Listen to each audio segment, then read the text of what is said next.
Strong torso. So people love to talk about doing planks, and that's a better thing to do than crunches, right? And people love to do like 30-minute ab routines or 100 crunches or whatever. There's so much information floating around out there. How do you know what the right thing is to do? It's not about how frequently you work your abdominals or how many different ways you do it. This is why I've started to move away from saying abs and core, because it's so much more than that. Like, your torso is the thing that houses your organs.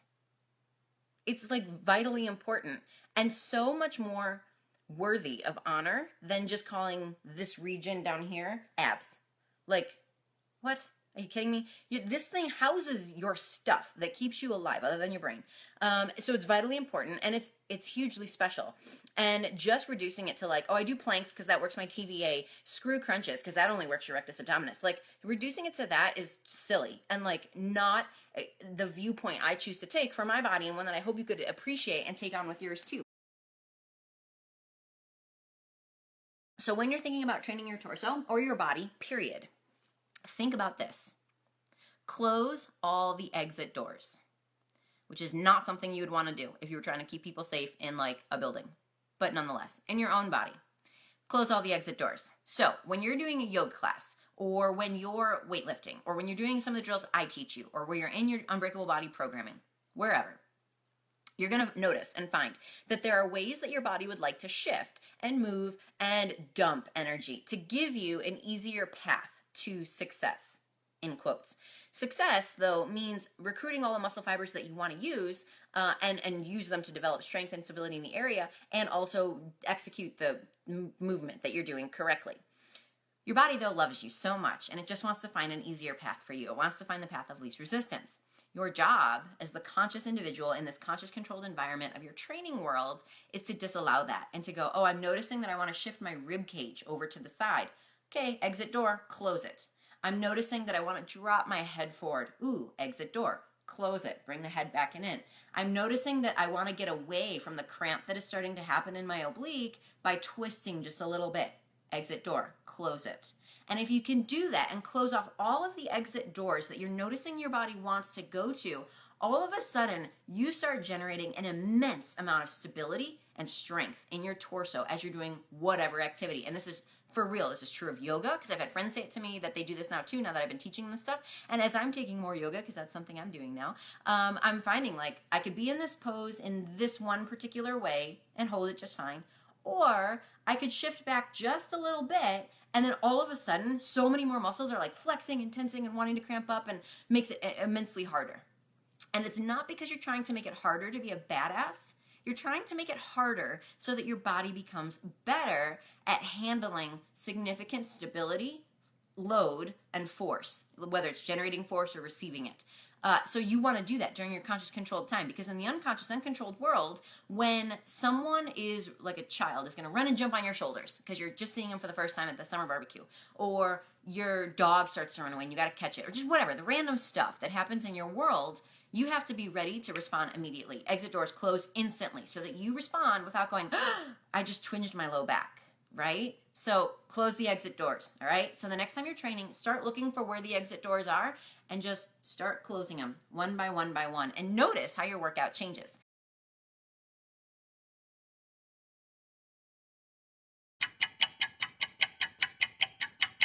Posture is important, obviously, and we all know about it. We all talk about it, and it's part of why it's one of the 6 pillars of the Unbreakable Body, my foundational strength and mobility program. Because over the years, as I would coach, I would see that it was crucially important that we got that in line with the right amount of mobility, the right amount of stability, and the right amount of strength, so that the person could go do the things they wanted to do. And so there's a whole framework on that inside the Unbreakable Body. I'm going to be teaching you a couple of the lesser known things. Okay, so the first question that most everybody asks that I think we should just cover and get right out of the way quickly is this. The posture game. Is there a good and a bad? Is there a right and a wrong? There is never a right or a wrong when it comes to your body. That's right and wrong is a judgment. Good and bad is a judgment. And there's no space for judgment when it comes to your body. Just plain and simple. There is what you are and what you'd like to become, or what you maybe wouldn't like to become. Right? So if you go, oh, I can't do any of the things that like she's talking about or whatever, like the next sentence does not need to be, I suck, or I'm bad, or I can't, like, I'm not good enough. None of that belongs here. So there is no such thing as good and bad posture. There's simply posture that is more stacked and aligned with your skeleton and your soft tissue and your joints, and there's posture that's less. Neither one is better or worse, but your body does become the accumulation of pathways and movements and repeated patterns. Your body does become the accumulation of pathways, movements, and repeated patterns. So, if your repeated pattern is one that makes your spine not stay in a stacked position, and you teach that enough times, you simply will reap the consequences of that.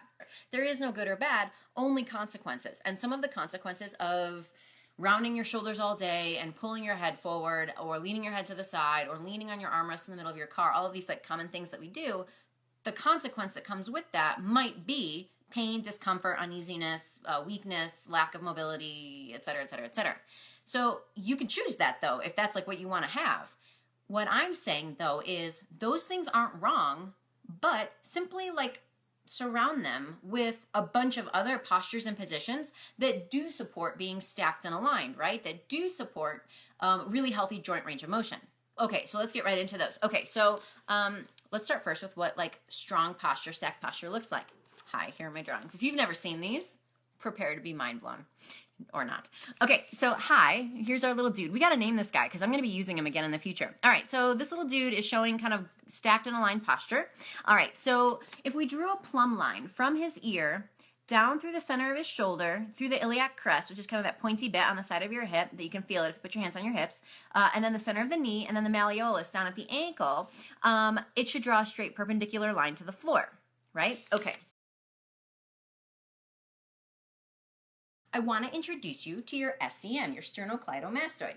So your sternocleidomastoid is this guy right here. Mine are pretty prominent because I just do stuff that uses them all the time. If you're not super like athletically driven, you may have a harder time finding these, but they're in there. So I'm going to show you how to find yours and palpate it. So what you're going to do, it's hard to do this while you're talking because this guy's moving around, but what you're going to do is find the tissue just above your collarbone that's thick. And so if you take your fingers and like kind of just push in a bit and then slowly start to grab on, there we go, you'll find your SCM. And I want you to grab that and just squeeze it as you go up, just gently. You can push a little harder, but not too hard, okay? Just gently squeeze it, see what it feels like. If it's really, really tender, you got some data. What a cool piece of data you got. Your SCM muscles are like all fired up. And remember, we know that soft tissue work isn't the end all be all. This squeezing this alone to like quote massage it is not going to like change how it functions, but it does feel nice, right? Or maybe it hurts a little bit. Anyways, either way, it's not so bad. Soft tissue work helps start off the process, but then you have to follow it up with what I'm going to show you next. So anyways, you'll do that on both sides. Your SCMs run down both sides of your neck. They get all jacked up because people are pulling their head forward and not moving their head through a complete range. And we should be gentle with our neck, yes. However, many of us, myself included, were told over the years, don't ever like move your neck like in big circles or like extend it very far. Okay, but it's built to do that, and you can do that. And I think not doing that creates more problems than not. So moving your neck through a range, like what I'm about to show you, can really help change the quality of this tissue and actually not make the SCMs do so much work or be so weak or whatever your specific issue is. Okay, so we're going to do one that looks super goofy. So everybody, if you're in an office, I want you to like draw attention to yourself while we do this. No, I'm just kidding. You can do it in the private of your office. Okay, so what we're going to do is a double chin to a turtle head. Looks like this. So from our starting position, we're going to make a double chin. Isn't that cute? Don't we all look so cute when we do that? We should like get our driver's license photos taken that way. Okay, so neutral head, double chin. So I'm drawing back to give myself a double chin. Keep the mouth closed because this is not a double chin. It's this. Okay, and then we're going to make a turtle head. We're going to jut that head forward like a little turtle poking his head out. Forward and then back. And then I want you to do them alternating. Double chin, turtle head. Double chin, turtle head. And notice how much of the rest of your body is moving and how does it feel. That's all really excellent data to gather and then use it to go on a journey of like self-discovery, which is what this whole thing is all about, really.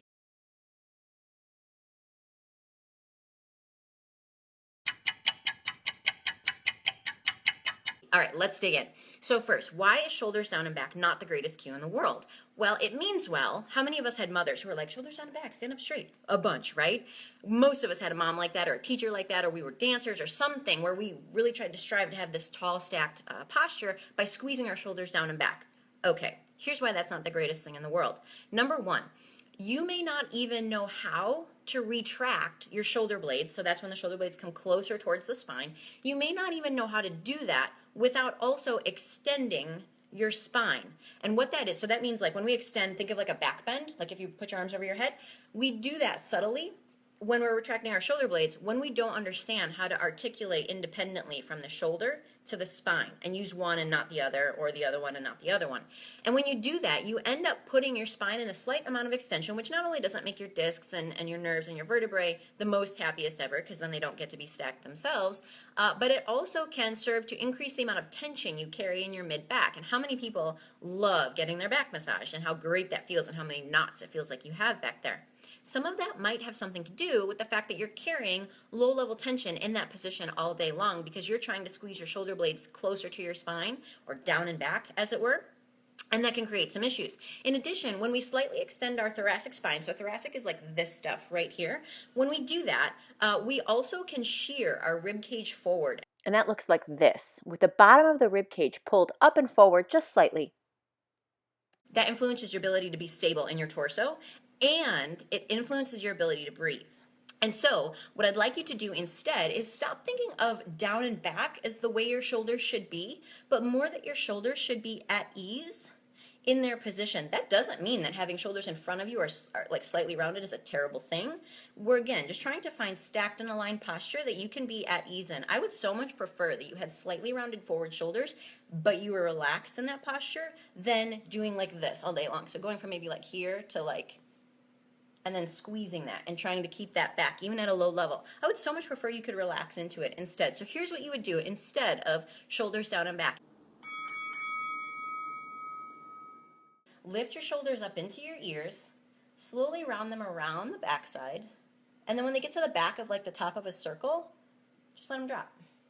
And then right there, that's it. So again, like this, so up, round them around the back, and then just let them drop. And I'm not squeezing anything in that, they literally just fall with gravity. And start to make that more your norm and have that be more your standard everyday position instead of flexing everything as hard as you can to keep it pulled back. Okay? All right, so next one we want to get to. Why traditional rehab drills are not the end of the story. I find that there's a gap between rehab drills and then like strength and performance type drills. Like the rehab drills are significantly far away from those, but like this gap in the middle, right? And all the stuff you did to rehab is to build new patterns and new pathways for your shoulder joint in this case to work well. But then are you keeping those up as you get into your rest of your training? Right? No, most of us don't. Most of us go, okay, rehab drills are done, I'm released. Now I can go back to my other stuff. Well, but you not moving well is likely the catalyst for you having the pain in the first place, whether you were overusing certain tissues or had just faulty movement patterns, like your scapular rhythm wasn't super great. So like, what are you doing to maintain the new, better scapular rhythm or shoulder position or tissue function when you go back to your regular training? And this is where daily movements come in. So daily movement is patterning. I've said this a million times. It's part of the movement manifesto in my book. Signal, response. The signal you take into your body, that will influence the response your body creates. Your body is always here to help you. It is never trying to hurt you. It is always trying to support the signals that it's receiving. So your daily movement, that is your patterning. Rehab drills are done in a set period of time. Strength work is done in a set period of time and in a set place. What are you doing in between?